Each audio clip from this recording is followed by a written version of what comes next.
হ্যাঁ, তোর নাম কি? ইয়াসিন হাসান আরাফাত। তোমার মুসলমানি হয়ে গেছে? আলহামদুলিল্লাহ বলো। আলহামদুলিল্লাহ। তুমি জানো মুসলমানি হয়েছে যে? কিছুই তো জানো না। আর টের পাইছো কোনো কিছু?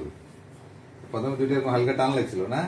এরপর আর কোনো ব্যথা কয়টা নেই। টান লাগছে? হ্যাঁ, একটা একটা, মুখ দিয়ে কর। একটা ব্যথা পাই নাই। ব্যথা পাই আপনি নাই। দুলা ভাই না? হ্যাঁ।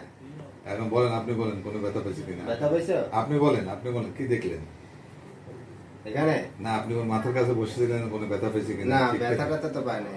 অবশ করার সময় কোনো ব্যথা পেয়েছে না, কিনা? অবশ করার সময় কোনো পুরো ব্যথা পাই অজ্ঞান নাই। করছে কিনা? না। কোনো বেলুন কোনো ফুটাইছে অজ্ঞান কিনা? না। কোনো গ্যাস দিচ্ছে কিনা? না।